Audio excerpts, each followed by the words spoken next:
Hey everyone, it's Steph. Let's see.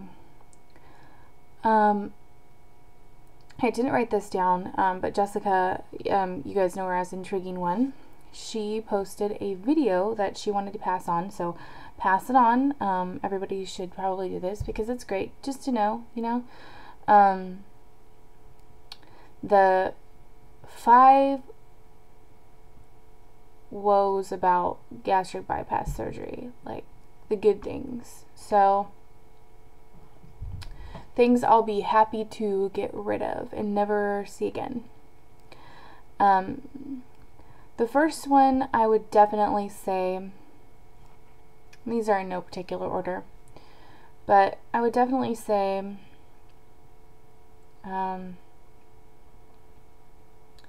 being able to walk without my legs touching, because it's just annoying, you wear out pants a lot faster and it's just the way it is. Another thing is being able to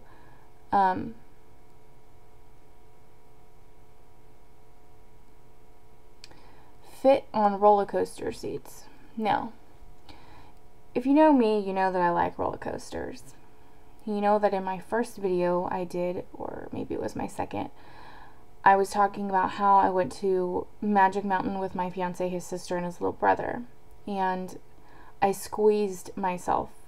And at one point, the bars, like, Rob, you were talking about this in your last video, but the bars that go over your head and they come down and you have to pull them in so far before they lock. Well,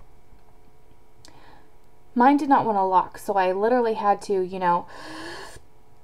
and suck it all in, which we all know we don't want to have to do. So that's one thing that I'm looking forward to not having to do ever again. And at the point I'm at now, I probably could have no problem. Let's see, what else? Thinking. Sorry. I should have wrote this down, but I didn't. Sorry.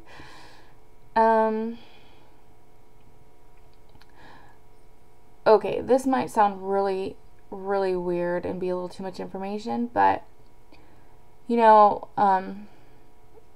times that I like to soak in a bathtub and just like relax, right? Well, before surgery, the bathtub that we have here is not one of those newer style ones. It's the older ones that are just standard.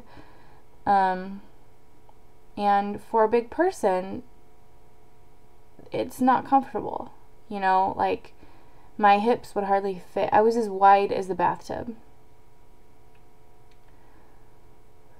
That's hard to see. I'm not going to say this one, but I do want to mention it because Jessica said, avoiding pictures. I totally agree on that one. That one's like major for me, especially because, there's times that I would just refuse to take a picture. And then people would still snap the photos and I would be so angry because they'd show up on Facebook. And when you're trying to hide the fact that you're fat, even though no matter what, you really can't hide that. But when you're trying to, it's impossible when people are taking pictures. And when you're a heavier set person like myself,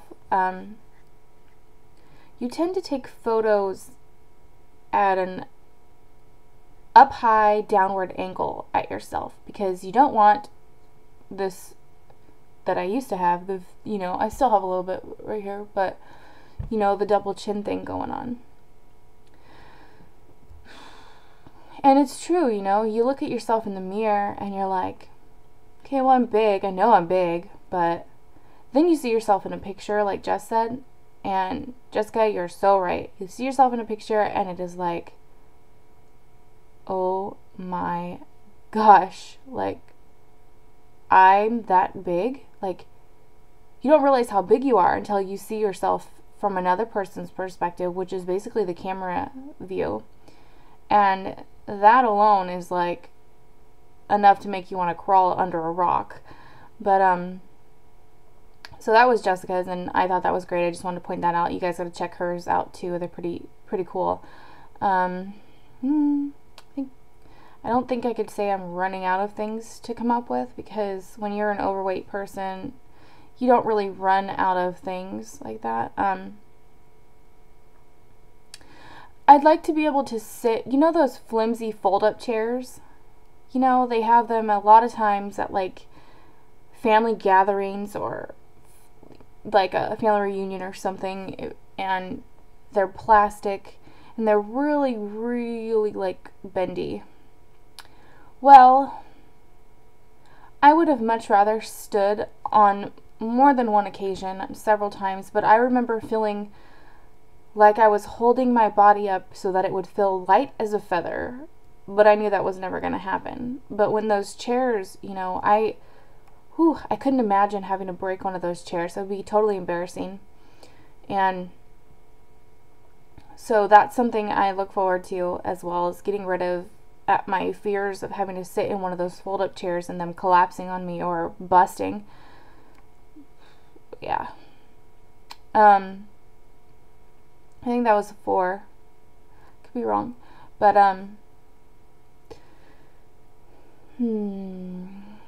gotta make this good. I feel like these are all boring and pathetic ones, but they're all true, so it is what it is, right? The other thing I'd like is, well, I'm just gonna put this one out there because I am supposed to be getting married the end of this year, and this is just something that, you know, most people, when you put on a wedding dress, you should feel pretty, okay? Not for me. When I tried on a wedding dress and I was overweight, I was just trying them on, everyone was like, oh, you look so pretty, oh my gosh. No. I want to be able to look in the mirror and say I look pretty. I don't want to feel self-conscious about how I look in a wedding dress. That's just not something I want to remember on my wedding day. So I do look forward to when I step into the wedding dress and I'm already 55.8 pounds lighter. So 55, almost 56 pounds lighter. I want to be able to step into my wedding dress, look in the mirror, and be like, wow, I look really good, you know? Because that's how you should feel on your wedding day. You shouldn't feel like, oh man, I look like poo, or, you know? I think that's all. So I hope everybody has a wonderful rest of your week. I will be posting another video or two. I do have some things I want to talk about. Some are very... Oops, sorry, text message. That almost scared me. Ow. Wow, I should just end this video now before I make a complete fool out of myself. Like, just hit my elbow on the desk. Ouch. So, but anyway, I have some things I want to talk about in my next videos that are pretty dear to my heart. Pretty much personal stuff that a lot of us don't talk about in our videos. I know one of the things that I really want to talk about is what happens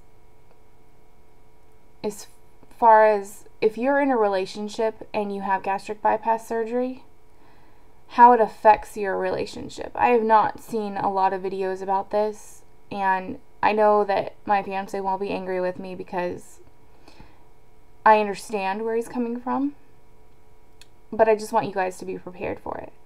And then the other thing I want to talk about, which I haven't really got into, is my family, and not really my family, but, you know, where I come from as far as how I became overweight, how